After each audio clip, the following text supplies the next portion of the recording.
Hi everyone, welcome to Telugu sports Adda. Nitish Kumar Reddy ఇప్పుడు Border Gavaskar ట్రోఫీలో ఎక్కువగా వినిపిస్తున్న పేరంటే ఇదే.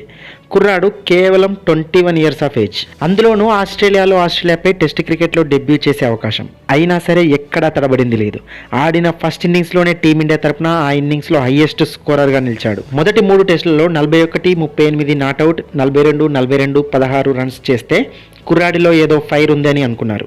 కానీ 4th టెస్ట్లో మాత్రం తాను జస్ట్ ఫైర్ కాదు, వైల్డ్ ఫైర్ అని నిరూపిస్తూ ఏకంగా మెల్బోర్న్ స్టేడియంలో ఆస్ట్రేలియాపై తన కెరీర్లోనే మొట్టమొదటి టెస్ట్ సెంచరీ చేసి తగ్గేదేలే అని ఆస్ట్రేలియన్స్కి గట్టి వార్నింగ్ ఇచ్చాడు. బాగా ఆడుతూ సెంచరీ చేయడమే కాదు, ఈ మ్యాచ్లో టీమిండియా కష్టాల్లో ఉన్నప్పుడు ఏకంగా 8వ స్థానంలో బ్యాటింగ్కి వచ్చి మరీ అదిరిపోయే సెంచరీ చేసి క్రికెట్ ప్రపంచం తన గురించి మాట్లాడుకునేలా చేశాడు.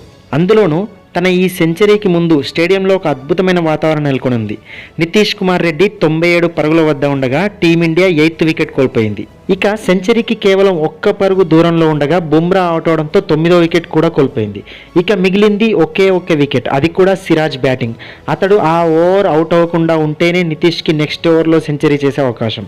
స్టేడియం అంతా అతడి సెంచరీ కోసం ఎదురు చూస్తుంది. ప్రేక్షకుల్లో నితీష్ కుమార్ రెడ్డి తండ్రి గారు ఊపిరి బిగబట్టి తన కొడుకు సెంచరీ సాధించాలని ప్రార్థిస్తుంటే స్టేడియంలో ఆ అద్భుతమైన క్షణాల్లో బార్డర్ గవాస్కర్ ట్రోఫీ రసవత్తరంగా మారింది అనిపించింది. ఇక సిరాజ్ ఆ ఓవర్లో నిలబడ్డాడు.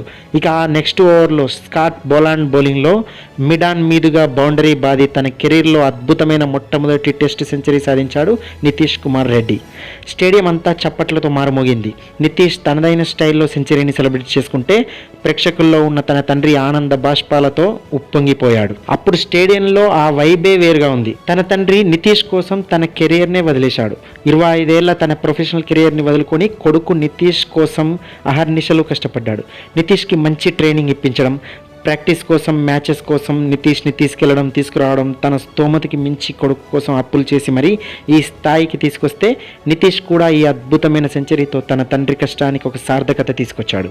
మెల్బోర్న్ లాంటి అత్యంత ప్రతిష్టాత్మకమైన స్టేడియంలో నితీష్ కుమార్ రెడ్డి సాధించిన ఈ సెంచరీ ఖచ్చితంగా ఇండియన్ టెస్ట్ క్రికెట్ చరిత్రలో వన్ ఆఫ్ ద బెస్ట్ అని సునీల్ గవాస్కర్ కూడా వ్యాఖ్యానించాడు. ఈ సెంచరీ ఏదో గాలివాటం అనుకోవడానికి కూడా లేదు. నితీష్ త్రూఅవుట్గా ఈ సిరీస్లో రాణించాడు. ఆడమ్ గిల్క్రిస్ట్ కూడా ఒక చక్కటి స్టాటిస్టిక్స్తో నితీష్ కుమార్ బ్యాటింగ్ని పర్ఫెక్ట్గా వివరించాడు. ఈ సిరీస్లో నితీష్ ఫాల్స్ షాట్ రేట్ కేవలం 15% మాత్రమే. ఈ సిరీస్లో నితీష్దే ఇరు జట్లలో అత్యల్ప ఫాల్స్ షాట్ రేట్ అంట. ఈ ఒక్క స్టాటిస్టిక్స్ చాలదా నితీష్ కుమార్ రెడ్డి బ్యాటింగ్ ఎంత పర్ఫెక్ట్గా ఉందో? అంతేనా, మనోడు బ్యాటింగే కాదు బౌలర్ కూడా కదా.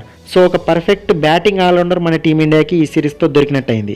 ఈ సిరీస్లో ఇప్పటివరకు టీమిండియా తరపున అత్యధిక రన్స్ చేసిన బ్యాటర్స్ లిస్ట్లో యశస్వి జైస్వాల్ ఫస్ట్ ప్లేస్లో ఉంటే నితీష్ కుమార్ రెడ్డి సెకండ్ ప్లేస్లో ఉన్నాడు. ఆ రేంజ్లో ఈ సిరీస్లో నితీష్ కుమార్ తన బ్యాటింగ్తో అలరించాడు. ఈ 21 ఏళ్ల తెలుగోడు నితీష్ కుమార్ రెడ్డి ఇంకా ఎదిగి భారత్ క్రికెట్లో సుదీర్ఘ కాలం పాటు ఆడాలని కోరుకుంటూ మనందరి తరపున ఆల్ ద బెస్ట్ చెప్పుకుందాం.